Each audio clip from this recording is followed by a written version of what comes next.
been roughly an hour, and I get asked on Twitter, A, why are you laughing at whatever's going on in hockey? The answer being the Leafs losing to Arizona, and B, was it a goal or not a goal? So Zach Hyman puts his stick into Antti Ranta, pushes Ranta back a few inches. It's not a major interference. As Austin Matthews, God, for those of you who are Leafs fans, as Matthews makes his way around the net, comes out front, puts the puck in. There's a delay of a bit between when Hyman interferes and Matthews scores. On replay, the referees look at it and say, goalie interference. Right away, Leafs got screwed. Leafs got screwed. If you're down 2-1 to the Arizona Coyotes with 3 minutes and 50 seconds left at home, you're not having a great game. Arizona played the perfect road game. And they won this game 4-1, and I'll discuss that more later. But really, this is about the goal that wasn't a goal. And it's funny because, I discuss games where there's controversial calls that cause a result to go one way or the other. And if it's not your team, you don't care. For the most part, and not all fans feel that way, but for the most part, fans look at the results at the end of the night and they say, okay, I'm going to grab two off the board. Oh, the Rangers beat Minnesota. Okay, well, there was a disputed goal that should have counted for Minnesota. At the end of the night, you still go, the Rangers won. If we're going to start saying this game is disputed, so we're going to make this less of an important result than a game that wasn't disputed, the standings are going to look weird. There's teams that are buoyed by this and teams that are hurt by this, but it evens out. It's the first loss for Toronto in 7 games. And during the 6-game winning streak, they had the 2 wins in overtime and a win in a shootout. And there were times over that 6-game winning streak that the Leafs had calls go in their favor. Because every team does. Every team has calls go for them. Every team has calls go against them. And as a fan of a team, and this is funny because part of what having this channel has done for me, part of what watching NHL Center Ice for the last year and a half now has done for me is it has allowed me to watch every game, to see every disputed goal, and how teams react. Minnesota is down against Jersey tonight, as an example. Probably should have had a call that they didn't. So on the next play, Minnie scored. That's the best way to complain about a call. The best way for the Leafs to have reacted to that goal being called back would have been to score again. And in October, they would have.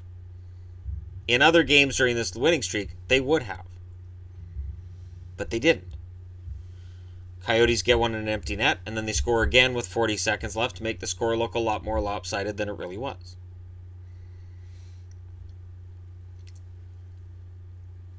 Was it a good call? I think it was borderline.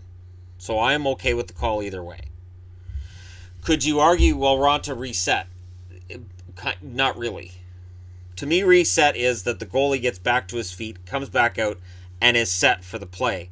Ronta's down, pushed back, and he just kind of slides over. He's still in a vulnerable position, and the puck goes in.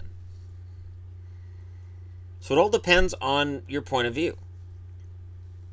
And one thing that sort of drives me crazy, and this happens across all sports, is that tunnel vision.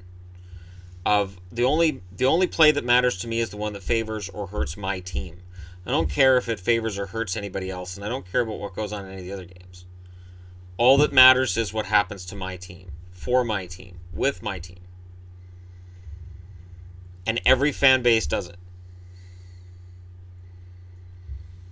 So, Zona gets the win. They played a fantastic game. Ranta looked great tonight. He had the angles. He looked confident. And the Coyotes have won 3 in a row. They went through Eastern Canada, and they made their mark.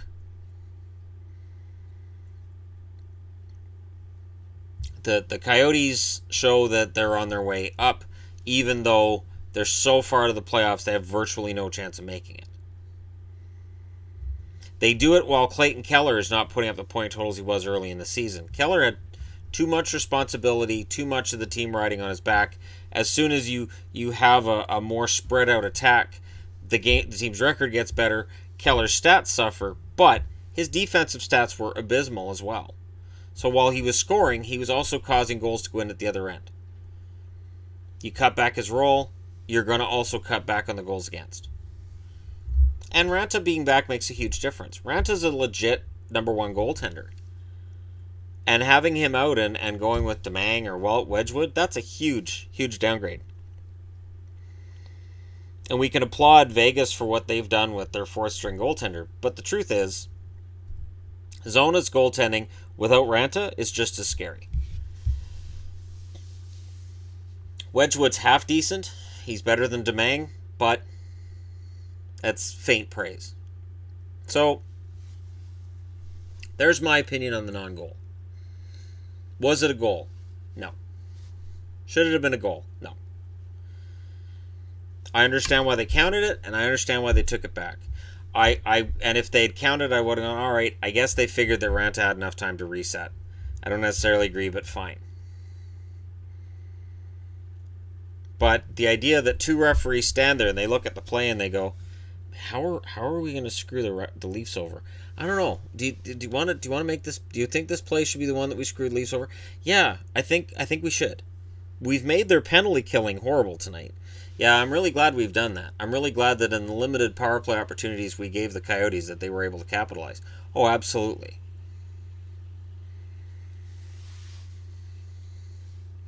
It's all a matter of point of view. And to me, the Leafs didn't bring it. After the first period, they interviewed Nazem Kadri, and they asked him, they said, is this a trap game? Meaning, is this a game where you can look ahead of the opponent and not play your heart out in this game? And he said yes. He said yes. So, there's a member of the Maple Leafs himself saying, you know, we are having a hard time getting up for tonight's game because we're looking ahead of it. Tonight's opponent doesn't look very imposing with their win-loss record, so we're looking past them. And when I look at the last 5 minutes of the game, and I look at how the Leafs played, all I could think was, you know, if they played the whole game this way, they wouldn't be behind. The Coyotes dominated in the face-off circle. The funny thing was the announcers kept saying, well, they're icing the puck a lot. They can't keep doing that. You can if you're winning the face-offs. You absolutely can keep icing the puck as long as you know you're going to win that face-off.